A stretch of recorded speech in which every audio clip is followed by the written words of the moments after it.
салом дӯстон, Реал Мадрид дар ҷустуҷӯи дифоъгари канори рост қарор дорад. Карло Анчелотти ба пуррагӣ ба Дани Карвахал бовар дорад, аммо мухлисони дастаи шона вақтҳои охир мушоҳида карда истодаанд, ки Карвахал дар сатҳи хеле паст бозӣ карда истодааст. Бозиҳои ӯ дар ҳайати тими мунтахаби Испания, ки хеле заиф сурат гирифтанд, роҳбарияти Реалро водор мекунад то ба ҷустуҷӯи футболбози ин мавқеъ бароянд ва аллакай номзади арзандаро ёфтанд. Ин кадом футболбоз аст? Дар видеои имрӯзаи мо дониста метавонед. Хабарҳои ҷолиби дигар ҳам ҳаст, ки ҳар як мухлиси футбол бояд аз он огаҳ бошад. Лайк монед ва ба канал обуна шавед. Ин барои пешравии кори мо хеле муҳим аст. Дӯстон, футболи бошгоҳӣ баргашт ва моро то рақобатҳои интизор мебошад. Манчестер Сити, ки барои қаҳрамонии бориза бурда истодааст, Ливерпули дар кризис бударо пешвоз мегирад.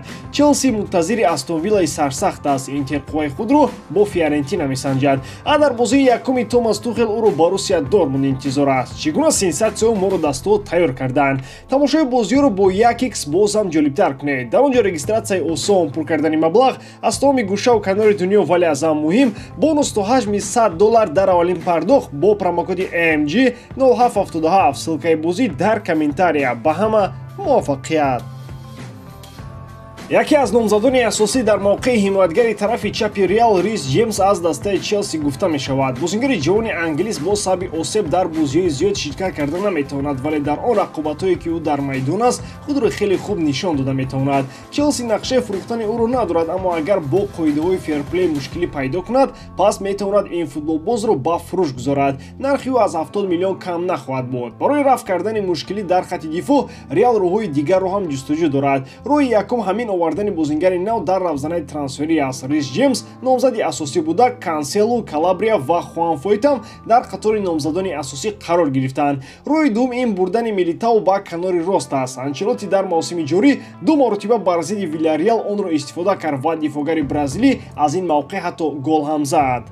Дар мунтахаби Бразилия дар канори рост бозӣ кардани Милитау пайваста ба чашм мерасад. Роҳи сеюм истифода кардани бозингари ҷавон аз дастаи ҷавонони Реал, дифоъгари бразилӣ Винисиус Тобиас мебошад. Реал аз қаҳрамонӣ дур аст. Тобиас аз Карвахал дақиқан баъд бозӣ нахоҳад кард ва шояд беҳтар ҳам бошад.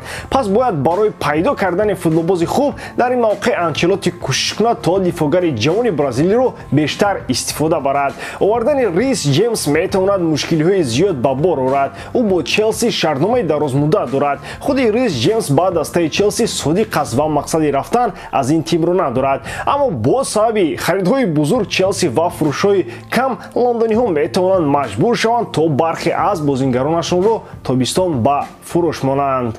Гвардиола мехоҳад андаке аз кори сармураббигӣ дам гирад ва пасон ба кор баргардад. Ба мисли Зидан ва дигарон ӯ ҳам мехоҳад каме танаффус дошта бошад. ӯ аз замони Барселона то имрӯз ягон маротиба танаффуси калон надошт.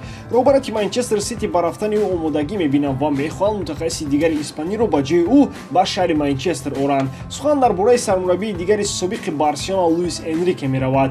ман бисёр мехоҳам дар Премер Лигаи Англия кор кунам, аммо ин гапам маънои онро надорад, ки ман дар дилхоҳ дастаи ин кишвар омодаи кор ҳастам. ба ман лоиҳаи хеле ҷиддӣ ва дарозмуддат лозим аст. дар замони муосир чунин лоиҳаро ёфтан хеле мушкил мебошад. ин суханҳоро Луис Энрике дар яке аз барномаҳои охирини телевизионӣ ишора кард.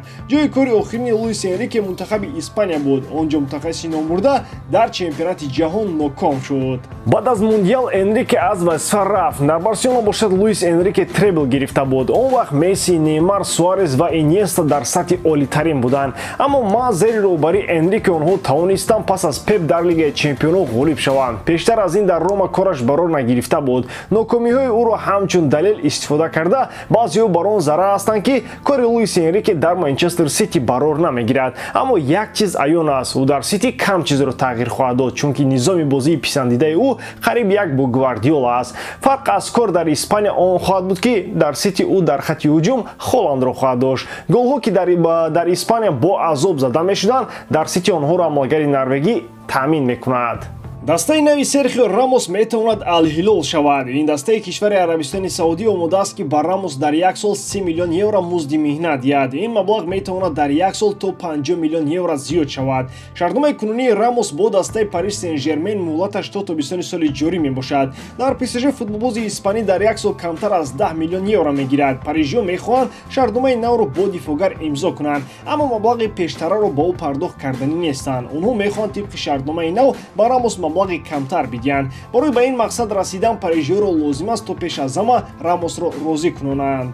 Серхио дар мавсими ҷорӣ дар 24 бозӣ дар ҳайати парижиё ба майдон омада як ассистам дар ҳисобаш дорад. Ал-Ҳилол мехоҳад ду Серхиои испаниро ба ҳайат ҷалб кунад. Дар баробари Рамос клуби кишвари Арабистони Саудӣ мехоҳад Серхио Бускетсро аз Барселона бигирад. Ал-Ҳилол ва Ал-Наср беҳтарин бозингарони наслро аз Барселона ва Реал харида дар Арабистон Ал-Классико ташкил мекунанд. Роҳбарати ПСЖ иқрор шуд ки сегонаи Месси, Неймар, Мбаппе дар хатти ҳуҷуми даста то он дам агар бошанд ин клуб ба муваффақиятҳои бузург ноил намешавад. Дар хатти ҳуҷум дисбаланси бузург пайдо мешавад.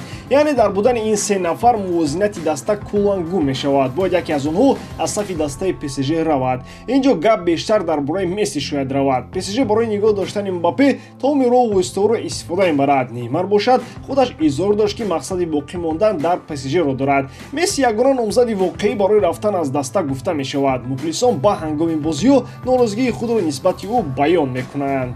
гуфта мешавад ки ПСЖ шояд кӯшиши бастани шартномаи нав бо Мессиро карда бошад. муҳлати қарордоди Лео моҳи июни соли ҷорӣ бо Парижиё ба анҷом мерасад. Агар ПСЖ ба Месси иҷозаи рафтан диҳад, ояндааш дар дасти худи ӯст. Барселона кӯшишҳои баргардондани ӯро бас накарда тобистони соли ҷорӣ метавонанд ба ин масъала диққати ҷиддӣ диҳад. Интер Майами ва Бекхем дар он тарафи уқёнус ва Ал-Ҳилол дар Осиё интизори Месси ҳастанд. масъалаи ояндаи Лео норӯшан боқӣ мемонад. ба ҳамин тамом бовар дорам ки эҷодкории ман ба шумо писанд меояд. лайк, комментария ва дар канал обуна шуданро аз ёд набароред.